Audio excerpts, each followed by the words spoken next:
এই 9 দিন কিন্তু বলা যেতেই পারে নিদ্রাহীন 9 দিন হতে চলেছে পরিবারের জন্য তো বটেই। জবে থেকে এই নারকীয় ঘটনার সম্মুখীন তারা হয়েছেন, তারা তো নাওয়া খাওয়া ভুলে গেছেন। মাঝখানে ছিল শারদোৎসব, দুর্গাপুজো, কিন্তু কোনো সব কিছুই তাদের জন্য ম্লান, কারণ তাদের ঘরের লক্ষ্মী, তাদের ঘরের দুর্গা সে আর নেই।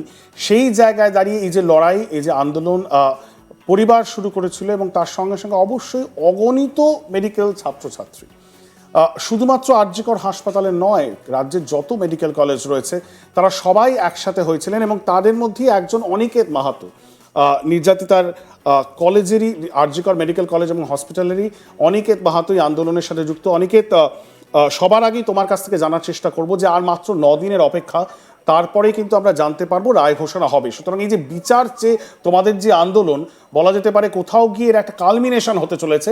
তোমার প্রথম প্রতিক্রিয়া আজ যখন কোর্ট থেকে এটা জানা গেল যে আগামী 18ই জানুয়ারি এই কেসটির রায়দান হতে চলেছে, অনিকেত? যে কথাটা বলার সেটা হচ্ছে এটাই যে 9ই আগস্টের ঘটনার আমরা সত্যতা জানতে চেয়েছিলাম যে 9ই আগস্ট একজন কর্তব্যরত চিকিৎসকের উপর রেপ এবং মার্ডারের মতন ঘটনা ঘটলো কিভাবে। তাহলে এই ঘটনা আমরা জানতে চেয়েছিলাম। আমরা কি জানতে চেয়েছি? আমরা জানতে চেয়েছি এই ঘটনায় একজন ব্যক্তি জড়িত না একাধিক ব্যক্তি জড়িত, এক না একাধিক।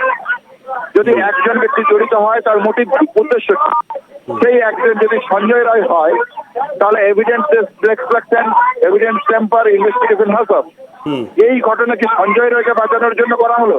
একথা আজ বাংলার মানুষকে সিবিআই এর মতন একটা সংস্থা যদি বলে যে এই ঘটনা ঘটেছে, তাহলে এই ঘটনাকে বিশ্বাসযোগ্য বলে আমরা মনে করেন, জুনিয়র ডাক্তাররা এটা বিশ্বাসযোগ্য বলে মনে করে না। পরিষ্কার এবং সুস্পষ্ট ভাবে এই বক্তব্য রাখতে চাই।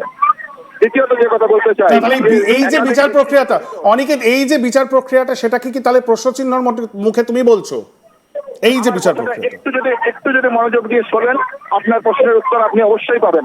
একটু 30 সেকেন্ড যদি আপনি আমাকে সময় দেন, আমি পরিষ্কার করে বলতে চাই। প্লিজ।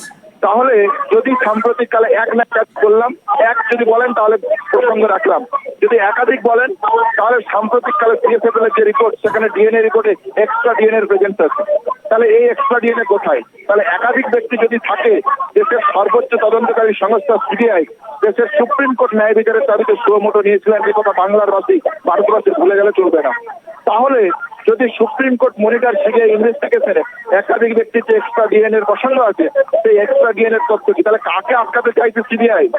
কাকে আটকাতে চাইছে দেশের সুপ্রিম কোর্ট? তাদের অস্তিত্ব কি? তাদের মানসিকতা কি? তাহলে তাদের মোটিভ কি? তাদের উদ্দেশ্য কি?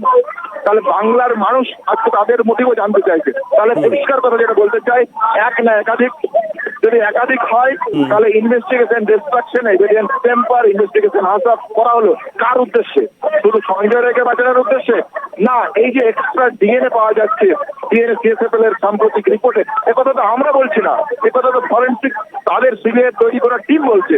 তাহলে এই টিম থেকে যদি একাধিক প্রসঙ্গ উঠে আসে, তাহলে এই একাধিকরা এখনো অ্যারেস্ট নয় কেন, গ্রেপ্তার নয় কেন? তাহলে পরিষ্কার ভাবে এই 18 তারিখ রায়দানের প্রসঙ্গে আপনি যে প্রশ্ন রেখেছেন, সেই প্রশ্নের প্রত্যুত্তর সংক্ষেপে বলি, এক না একাধিক, মোটিভ কি, এবং এভিডেন্স ডিস্ট্রাকশন, ইনভেস্টিগেশন হাসাব যে হলো কাকে বাঁচানোর উদ্দেশ্যে, সঞ্জয় রায় না অন্য কেউ? এই 3টে প্রশ্নের উত্তর জুনিয়র ডাক্তার এবং নাগরিক সমাজ যতক্ষণ না পাচ্ছে, তারা মনে করে ন্যায় বিচার হলো না, আপনি যাই করে নিন না কেন। সুতরাং 18ই জানুয়ারি তোমরা মনে করছো না ন্যায় বিচার হচ্ছে, এবং তোমাদের যে আন্দোলন, তোমরা আজও পথে নেমেছো, তাহলে এটা কি এখন কন্টিনিউ হবে? যতক্ষণ না এই 3টে প্রশ্নের উত্তর সম্পূর্ণরূপে পাচ্ছি, ততক্ষণ অব্দি জুনিয়র ডাক্তার, নাগরিক সমাজ অভয়ার ন্যায় বিচারের দাবিকে কেন্দ্র করে রাস্তায় থাকছে। এই কথা মানে বারবার মুক্ত কণ্ঠে বলেছি, আজকেও উচ্চ কণ্ঠে এই কথা বলতে চাই। বেশ, অনেক ধন্যবাদ। হ্যাঁ, এবং তদন্তকারী সংস্থাকে যদি তারা মনে করে যে তারা ইনভেস্টিগেশন করবে আর বাংলার মানুষ বসে বসে দেখবে, তাহলে এই কথা ভুল ধারণা। এই বাংলা বিদ্যাসাগরের বাংলা, প্রীতিলতার বাংলা, এই বাংলার সমস্ত উত্তর তবে শান্ত হবে। বেশ, অনেক ধন্যবাদ অনিকেত মাহাতো। অনিকেত মাহাতোকে আপনারা সবাই চেনেন, দেখেছেন, এই বিগত কয়েক মাসে আরজিকর আন্দোলনের একেবারে প্রথম সারিতে ছিলেন। তারা কিন্তু বলছেন, অনিকেত মাহাতোরা, মানে West Bengal joint platform for doctors, তারা কিন্তু বলছে যে এই বিচার প্রক্রিয়াটাকেই তারা কাঠগড়ায় দাঁড় করাচ্ছে। তারা অনেকগুলি প্রশ্ন ছুড়ে দিল। আমি এই প্রশ্নগুলো রাজেশের কাছে রাখবো। রাজেশ, তুমি যেহেতু এই পুরো যে বিচার প্রসেসটা বা এই যে পুরো ইনভেস্টিগেশন প্রসেসটা খুব ক্লোজলি মনিটর করেছো এবং কভার করেছো, চার্জশিট আমরা নিজেরা এটা নিয়ে এর আগে আলোচনাও করেছি। প্রথম হলো মোটিভ কি। কলকাতা পুলিশ কিছু তথ্য আমাদেরকে জানিয়েছিল, পরবর্তীকালে সিবিআইয়ের কাছে যায়। অনিকেতের প্রশ্ন হচ্ছে এখনো মোটিভ নিয়ে স্পষ্ট সিবিআই কিছু জানায়নি। এবং দ্বিতীয় যেটা অনিকেত আমাদেরকে জানাচ্ছে দর্শকদেরকে, যে কোথাও এক্সট্রা ডিএনএর উল্লেখ আছে, এটা কি সত্যি এরকম কিছু উল্লেখ রয়েছে? আমার গোচরে নেই।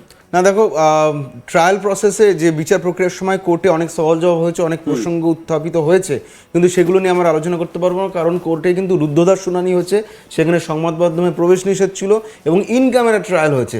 যেহেতু ইন ক্যামেরা হয়েছে, ফলে সেই কোর্টের বিষয়বস্তু নিয়ে কিন্তু আলোচনার ক্ষেত্রে কিছু সীমাবদ্ধতা রয়েছে, ফলে আমরা সেটা নিয়ে বিস্তারিত না যেতে পারলেও আমরা যেটা বলতে পারি, যেগুলো পাবলিক ডোমেনে এসেছে বা আমাদের হাতে এসেছে অনেক আগেই, সেটা হচ্ছে সিবিআই যে চার্জশিট দিয়েছে, সেই চার্জশিটের ছত্রে ছত্রে সঞ্জয় রায়ের ভূমিকা কিন্তু স্পষ্ট উল্লেখ করা আছে। আমি এক এক করে আসছি রাজেশ, আমাদের দর্শকদেরকে বোঝানোটা এটা খুব প্রয়োজন, কারণ এখানে এই কেসটাতে এত বেশি মিস ইনফরমেশন প্রথম দিন থেকে এসেছে, এত বেশি অনেক রকমের গাঁজাখুরি গল্প চলে এসেছে, যার ফলে কিন্তু আমার মনে হয় ব্যক্তিগতভাবে যে এই যে বিচার প্রক্রিয়াটা কিছুটা হলেও হ্যাম্পার্ড হয়েছে।